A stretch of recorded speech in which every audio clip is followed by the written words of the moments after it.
Lorsque l'esprit est vivifié, il est premièrement à peine capable de montrer son existence. Il est loin de pouvoir exercer sa maîtrise sur l'âme et le corps. Le progrès de la sanctification est marqué par une croissance de l'esprit. Il commence à affirmer sa suprématie, à contraindre la vie psychique et la vie animale à accepter leurs limites et à obéir à Dieu. Plus la sanctification avance, plus sont marquées l'intelligence, la puissance et la vie spirituelle jusqu'à ce qu'elles parviennent, dans les âges à venir, à la révélation des fils de Dieu, conforme à l'image de son Fils. Romains 8, 19 et 29. Cette éducation et cette sanctification sont le résultat de la marche, non selon la chair, mais selon l'esprit. Romains 8, 9. Cette éducation spirituelle, cette sanctification, cette marche nous éloigne de tout ce qui est de la chair et de l'enfance, comme le montre 1 Corinthiens chapitre 3. Il peut y avoir dans ce chemin des crises marquées par des expériences définitives et profondes, mais aucune de ces crises n'est une fin en elle-même. Chacune d'elles doit aboutir à une nouvelle croissance qui nous conduit à une plénitude plus grande. Il est dangereux de relier toute notre marche à une crise ou une expérience faite des années auparavant et de s'arrêter là. La distinction entre l'âme et l'esprit est la clé véritable de la sanctification, car la sanctification ne doit pas être négative comme l'innocence, mais positive dans le sens qu'elle accompagne l'intelligence et la responsabilité spirituelle.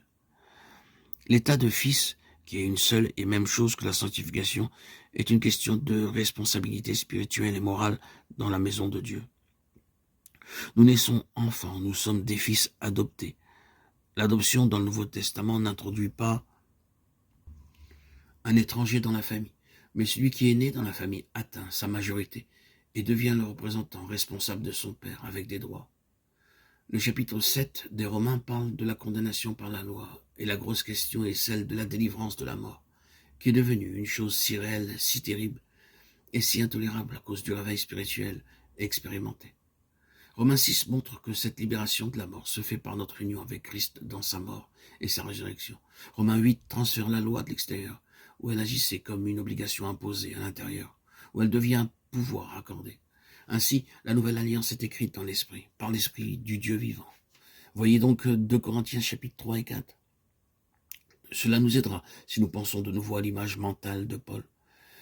Il avait dans sa pensée des gladiateurs dans l'arène. Souvenons-nous que sa lettre était adressée aux Romains et que ce sont des scènes familières pour eux qui sont dépeintes. Lorsque le gladiateur victorieux avait reçu du juge le signal qui signifiait par le pouce dirigé vers le sol la sentence de mort pour son adversaire, il devait traîner le corps de sa victime autour de l'arène pour recevoir les applaudissements des spectateurs. C'était une chose horrible et répugnante, et celui qui devait la faire ne pensait sans doute qu'à arriver à la sortie. Paul se représente l'un d'eux, s'écriant lui-même « Misérable que je suis, qui me délivrera de ce corps de mort ?» Puis, découvrant une issue, il est libéré. Grâce soit rendue à Dieu. Voici l'issue. Cela est reporté dans l'expérience chrétienne et l'issue pour le misérable étant Jésus-Christ, notre Seigneur. Romains 7, 24, 25. Cette délivrance a été expliquée plus pleinement par la mort, l'ensevelissement et la résurrection de notre Seigneur. La mort de Christ doit donc être expérimentée dans la vie du croyant, par le secours du Saint-Esprit, par une identification délibérée de la foi. Alors, la résurrection de Christ est également expérimentée comme une puissance présente, libératrice et victorieuse, ou comme la puissance par laquelle le croyant, par son esprit, met à mort les œuvres de la chair.